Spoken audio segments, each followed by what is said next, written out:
the mission that we're on, which is how do we kind of inspire, share stories with so you can make more money, protect what you have, which we're talking about a lot today, and then ultimately build lasting wealth that'll last for legacy and generations.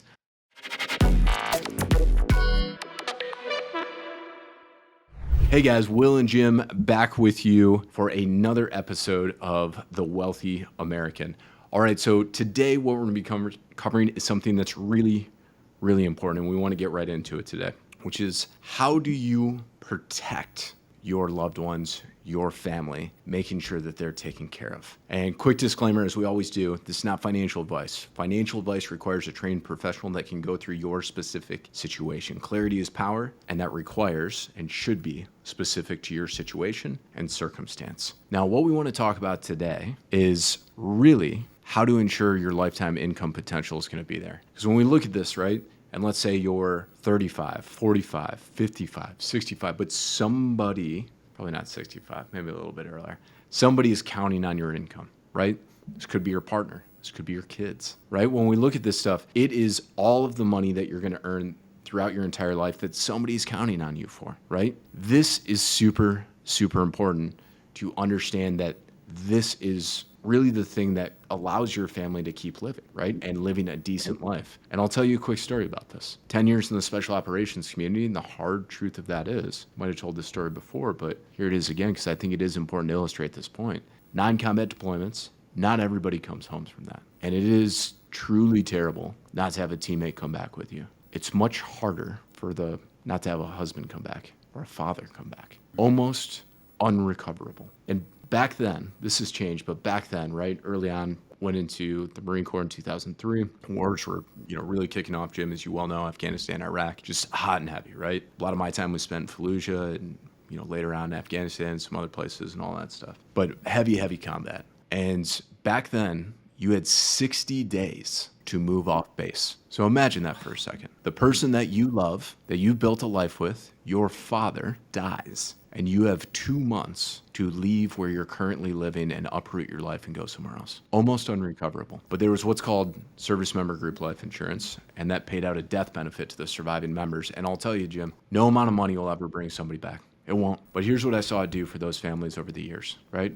And by the way, if you guys are going, oh, he's just pitching life insurance, I'm not. But I want to tell you what this did for this family. For multiple families that I know, it allowed them, right? It paid them $400,000 death benefit to the surviving member, which I think it's still about that, right? That money allowed them to buy a house out in town and stay in the community, keep them in the same schools, or to go back home, buy a home there where they grew up at, establish roots beyond your family. And some of them just went to brand new communities and wanted to start over fresh. They wanted to fund their kids' college. And the rule of the special operations community is you always keep up with those families. Take the kids out to baseball games, hockey games, you bring them out to the barbecues. I still see a lot of them, a lot of years later now, at the annual reunions, all that stuff. And like I said, no amount of money will bring that person back. But what it did allow them to do is move on respectfully. Because, and you know this, you and I both grew up, not a whole lot of money.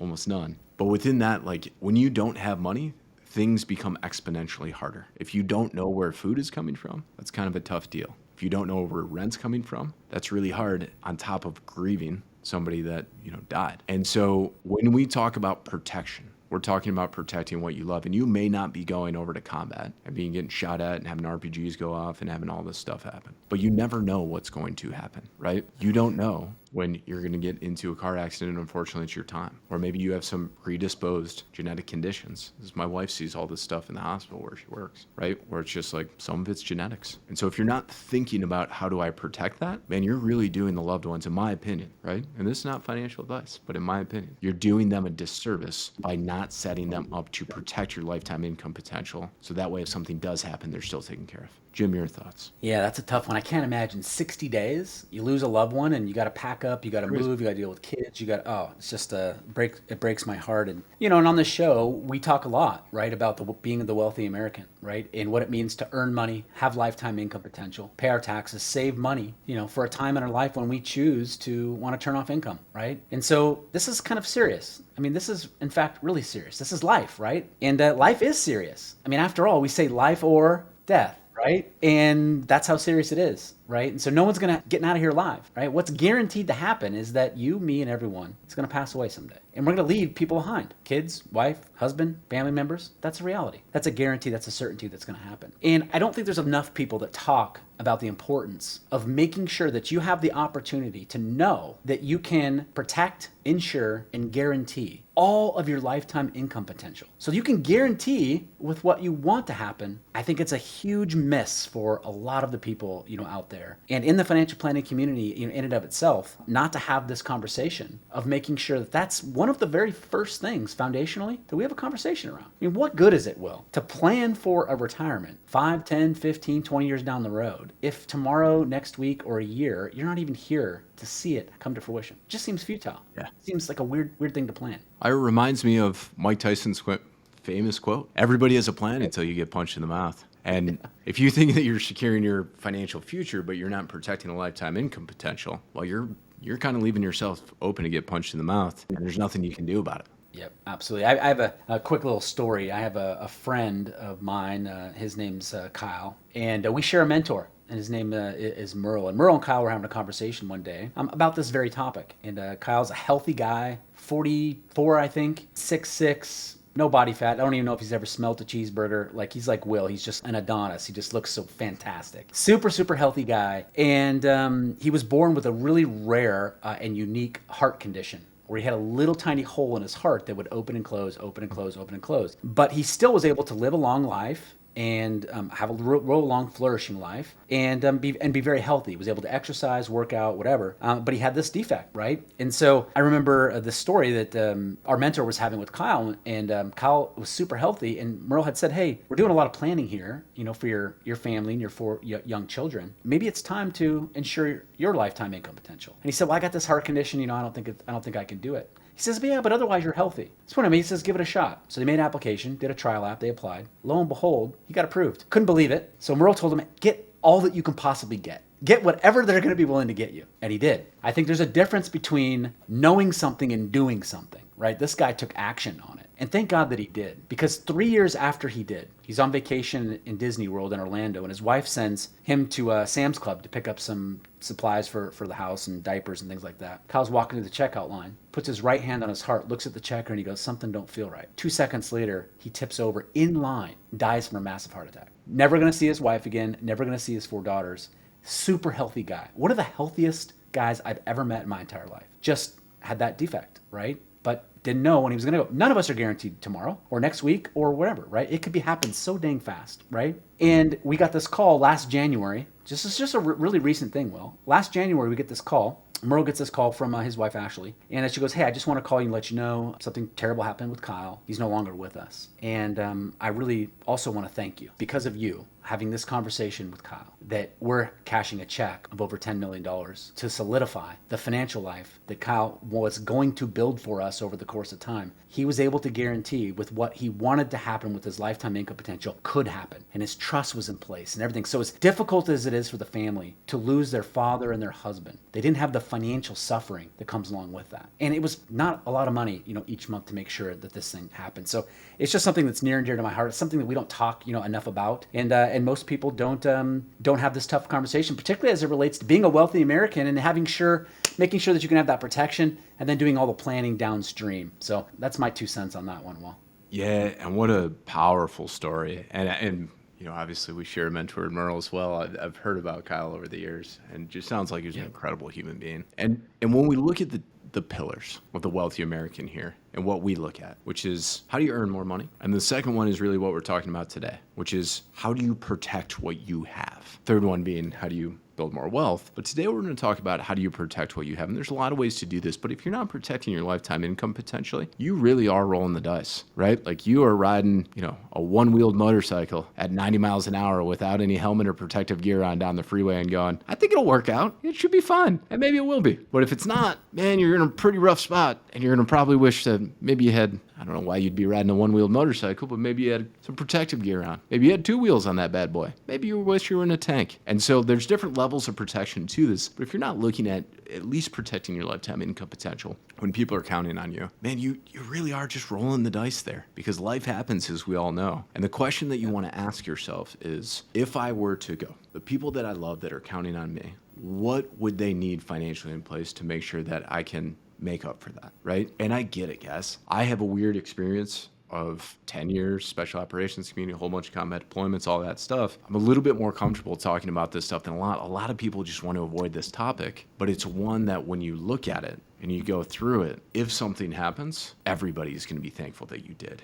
You're the person that was not only responsible enough, but had enough foresight to make sure that they were taken care of. And when you think about legacy and you think about how you're remembered, it's a pretty big thing. And that's something why we encourage a lot of the people to look at it when we look at, again, earning more money, protecting what you have, and building long-term wealth, protecting what you have, covering that lifetime income potential. Huge thing. Jim, anything? Keeping life. Yeah, go ahead. I was just going to say, keeping death at a respectable distance in life, is kind of the art, and the science of living, right? And I met with a wonderful family on Monday, Dan, and also 4 kids, young wife. We had this exact conversation, and he agreed, and he thought it was fantastic. And so we fill out the trial apps and do all this stuff. He says, "Hey, I got to jump on a plane." I met with him on Monday. On Tuesday, and he says, "And I'll be back on Friday to get things wrapped up." I said, "Oh, fantastic." I get a text from him this morning, and he goes, "You're never going to believe what happened." "What happened? Is everything okay?" He goes, "I'm on my way from Spokane to Denver, and about an hour before we land, our plane gets hit by lightning. The electrical system goes out, and the plane descends. Everyone's freaking out. The oxygen masks are coming down. Flight attendants are on. Captain's on. Plane's going down. Pilot was able to get the plane, okay." They get on the ground. He goes, "That's it. I could have died. That's it." This conversation that we had on Monday became a reality right then and there, right?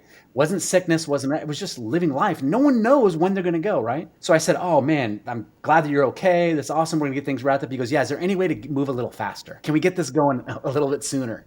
And I'm like, "Well, it's a process, whatever. But I'm super grateful that you have the opportunity, the mindset, and the gift that you're going to give to your family, knowing that they're going to be protected no matter if you're here, or not. Imagine how you're going to sleep. Imagine how you're going to feel. Imagine how you're going to live your life. That peace and that comfort that you're going to have. It's just, it's hard to put words to. So it's just all around us, right? Just turning on that particular activator for having it be, so real." Yeah, and so many of us hear this information and have it over the years. And so the question becomes, why do so many people act on it, or so few people act on it? If you know you should have something in place and you don't do it, it's almost worse than not knowing. And so don't want to come down too hard on folks out there, but it is a thing that I think is important to cover again, which is if you don't protect what you have, you're putting all of that at risk, not only for you, but for everybody that is counting on you. And you have to put that stuff in place if you want to protect your family, if you want to protect the people that are counting on you, if you want to set them up for success when, God forbid, something does happen. So I think it's really important that, knowledge without action is nothing. It's fun to talk about, right? You can win arguments, but what does it do for you? Not a thing. And so you kind of have this choice, this kind of, fork in the road, if you will, of do I kind of take this knowledge and go, "Oh, I know I should do something. Yeah, I know all that stuff, but I just, it's this, or I'm busy, or I don't even know how much I need, or how would I calculate that, or who would I talk to?" You can choose to just keep going along and doing that. Or you can do something about it, and you can put something in place, and you can make sure that they're taken care of. You can have somebody explain a full policy for you, right? It's why we end up doing, Jim and I do a lot of convertible term for families to protect what they have, right? And you have to have somebody, whether it's us or somebody else, doesn't matter, that can take you through and explain what that policy means. You'll understand, you'll know that you're protected, you're covered, and you're good. And you have to make the decision of today, not tomorrow, but today. What do I want to do? Do I want to keep down this road that I've always gone down and not have this protection? Or do I want to put this protection in place to make sure that I can protect the things that I have and the ones that I love? And ultimately, we can't make that decision for you. Nobody can. That choice is yours. But not making a choice is the same as making a choice. You have to do it. I love what Tony Robbins says about that, and I'm a big Tony Robbins fan, but I love when he says that knowledge isn't power, knowledge is potential power. Execution trumps knowledge every day of the week. And so how do we get ourselves to execute on things that we know, right? And that's the big key, is knowing is kind of is really not half the battle. Executing is the battle. Execute. Do whatever you have to do to protect your family, right? To make sure that that we all can have happen what we want to happen. Just got to get it done. It reminds me, it's a much cruder version of that. It was early on in my Marine Corps times, it was during a pretty heavy shooting package, all that stuff. And I had a team leader, and I was like I was overthinking stuff, right? Because you're early on inside of a team, you haven't deployed yet, you do all that stuff. You're going through, you're clearing a house, so you're stacked up on a door, blow the door, all of that stuff. You come in, and then you've got really specific things that you do to clear, and then you engage targets because their bullets absorb into walls and all this is weird experience. I know you got these carbon cutouts and all this stuff, and I was taking a little bit too long to take the shot, and you're timed on that stuff. It's really close, and my team leader at the time, at the end of the couple runs, he's like, "Hey man, you're too slow." I was like, "Yeah, I was looking for this, and this," and he said something that kind of stuck with me. He goes, "Hey man, there's people that are dumber than you that are better than you right now." He's like, "There are people that are dumber than you that aren't overthinking it that are crushing you right now. Stop overthinking it and just do it." And it was one of those moments that really stuck with me. And every subsequent run, and it was a really cool point in my career where it's like, if you have the knowledge, you have to act on it. The more that you just have the knowledge and sit with it, it's rare that sitting on that knowledge will actually help you in real life. Execution is what helps you. So I think that's probably a pretty good place to leave it today, Jim. What do you think? I think so. Absolutely. It was a great one. Real fun, episode for people. I know it's not a fun topic. It's morbid. It's, life or death, and it is serious. But after all, this is the Wealthy American Podcast. And I would say wealthy is also protection, right? You got to keep the wealth that you have, right? And if you have the opportunity to keep the wealth that you haven't earned yet, to make sure that it shows up in your plan, then you really are wealthy. You can sleep knowing that you have done everything that you possibly can do to leave your family exactly the way you want to leave them. Because all of us are not getting out of here alive. I hate to say it, and it sucks, but no one here is going to live forever. So you gotta get your house in order and get your family protected. Well, thanks for listening today, everybody. This is the mission that we're on, which is how do we kind of inspire, share stories with, so you can make more money, protect what you have, which we're talking about a lot today, and then ultimately build lasting wealth that'll last for legacy and generations. Thank you for joining us today. Hopefully we'll see you guys in the next one. We'll talk real soon. Thanks, Jim. Thanks.